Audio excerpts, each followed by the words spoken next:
A very warm morning to all. So before we have completed the summary of the chapters 1, 2, 3, 4, 5 and 7, and today we'll begin with a new chapter, that is chapter 8, quadrilaterals. The summary of the complete chapter and the explanation will be completed within 2 or 3 videos. Please watch it. Okay, let us begin.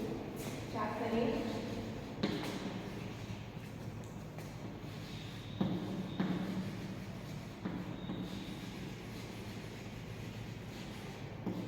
Quadrilaterals.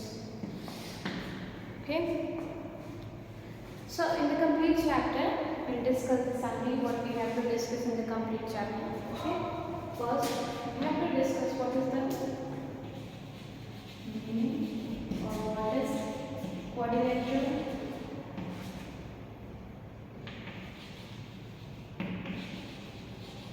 What is quadrilateral?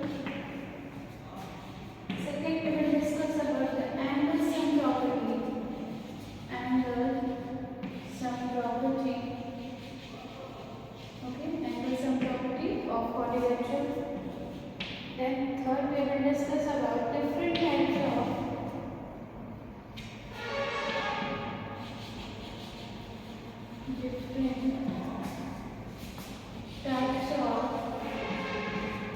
quadrilaterals.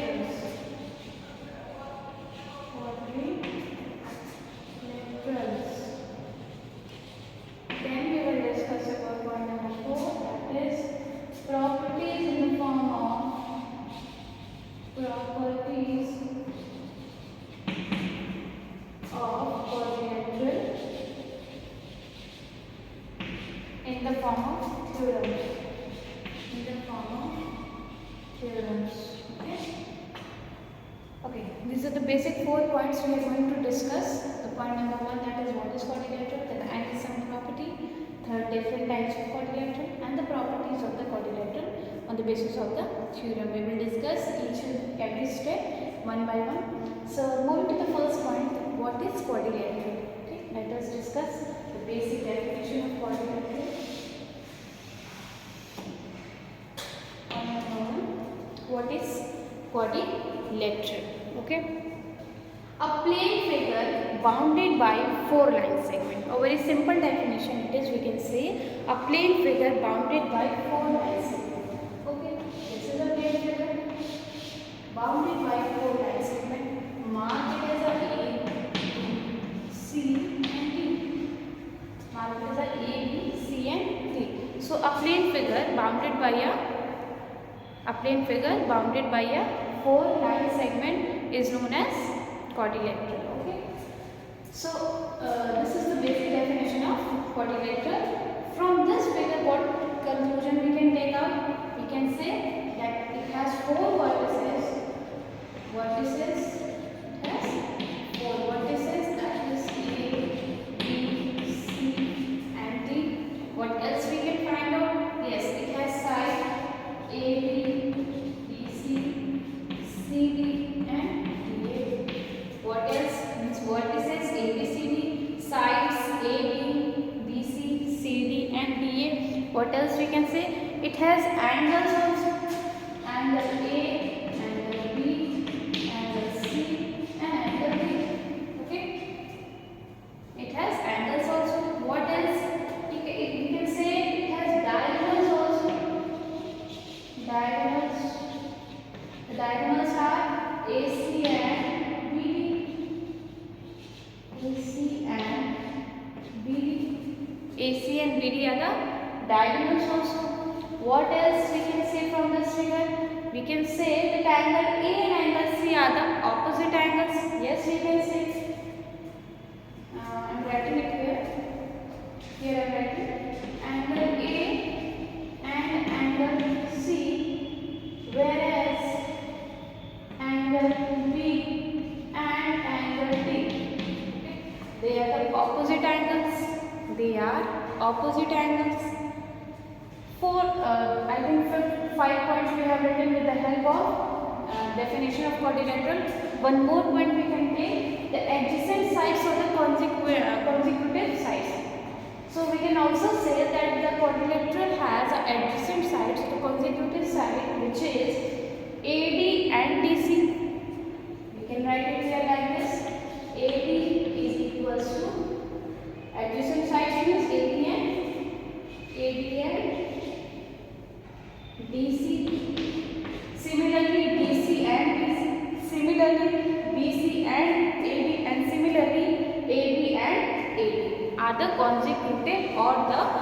adjacent sides of the quadrilateral. So understood what is quadrilateral? The basic definition, all 6 points we have taken with the help of this figure. Understood what is quadrilateral? Then we'll move about the angle sum property of a quadrilateral.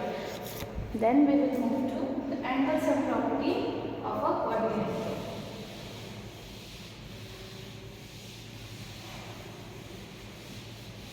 Angle sum property of a quadrilateral. What does it say? It's too simple. The angle sum means we have to sum up the angles. Angle sum means we have to sum up all the angles of the quadrilateral.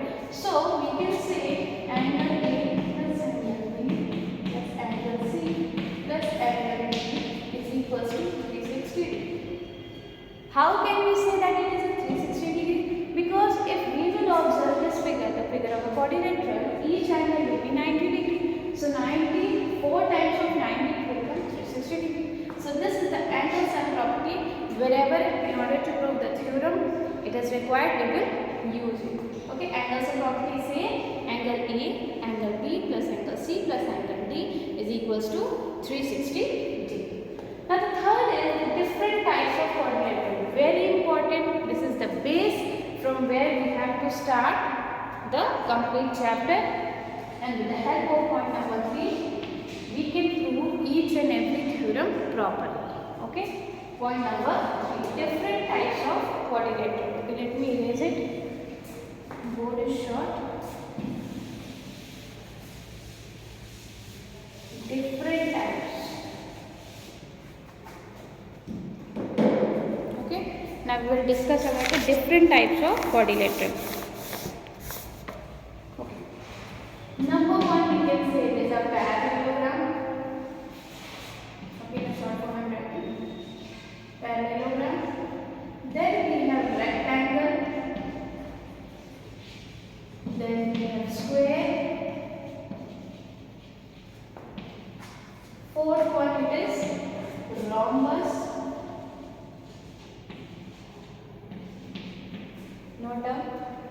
Note down from here. Okay, fourth one is rhombus. Then fifth one we have trapezium. And then sixth one we have kite.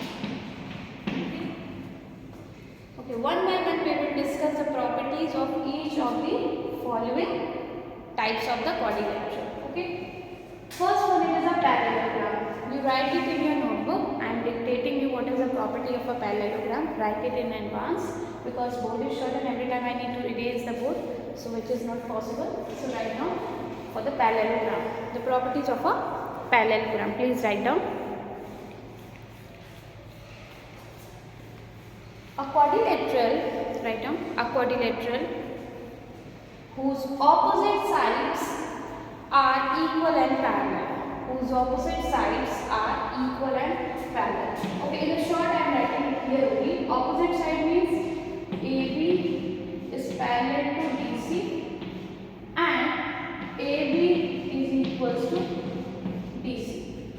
Okay, parallel sides are equal. Similarly, second one that is rectangle. Second one is rectangle.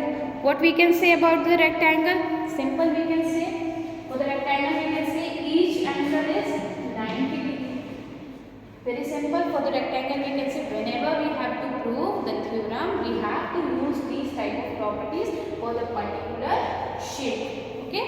For the rectangle, always we need to prove that the angle is, each angle is 90 degree. So theorem will be proved. Now next it is square. For the square also we can say each side is, each angle is 90 degree and each sides are equal. We can say AB is equals to BC is equals to CD is equals to DA. Okay.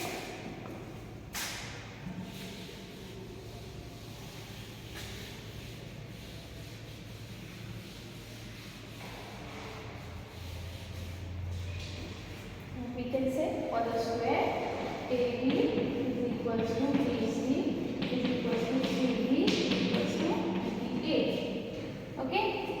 property of a square. Then next we have a rhombus. First you write down till point number 3. Note down each and every point is very important. Then we will move to the next point, that is a rhombus. Okay. What is the property of a rhombus? Okay, I am writing it here. Okay. Rhombus is nothing but in the shape of a square only. So what we can say, that all the sides are equal. So AB is equals to BC, is equals to CD, is equals to DA, and bisects at 90 degree. Okay, bisects at 90 degree. So what important point is, whenever we have to prove that the given shape, we have to prove that with the help of any point, we have to prove it as a rhombus. What we have to prove? We have to prove that the all sides are equal. The only thing which we have to prove is that the all sides are equal. So in order to prove that it is a rhombus, we have to prove all sides are equal. Okay. Next point, it is trapezium. Next point, it is trapezium.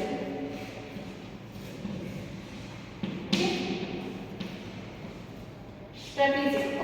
What about the trapezium? We know that this is the trapezium. For the shape of trapezium, we say the marking as A, B, C, and D. For the trapezium, we can say that two opposite or the parallel sides are always equal and the non-parallel sides are always equal. Then it is known as an isosceles trapezium. Okay. So the properties of the trapezium says that the parallel sides means AB and DC are always equal. Okay, AB is equals to DC means parallel sides of the trapeziums are always equal. And in the case the non-parallel sides, AB is equals to BC if, first we write down if AD is equals to BC, then this is known as an isosceles trapezium. This is known as isosceles trapezium.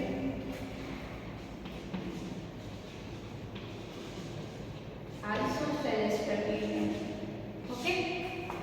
This is the condition of a trapezium for the parallel sides as well as the non-parallel sides. And the last point, it is a kite. What we can say about the kite? First, let me make the kite. The figure of the kite.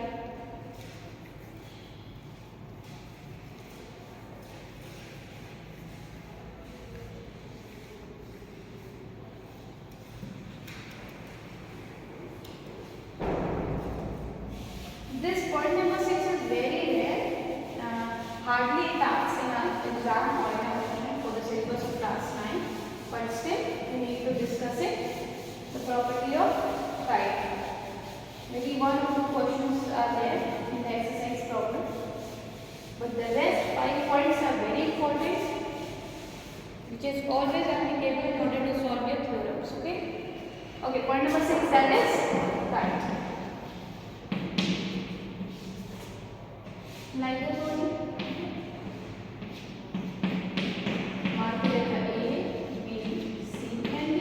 What does this line indicate? What does this line indicate? This line, the line indicates that AB is equals to AB and BC is equals to C. That is, okay, that is the property of a kite. So we have discussed the basic definition of quadrilateral, then we have discussed the angles and properties, then the third we have discussed about the, what we have discussed, the point number 3. Yes, this one only, the properties, different types of quadrilateral and their properties. Now the fourth point, which we will discuss in the next video in a brief, what are the properties of a quadrilateral in the form of theorem. Okay, thank you so much till then.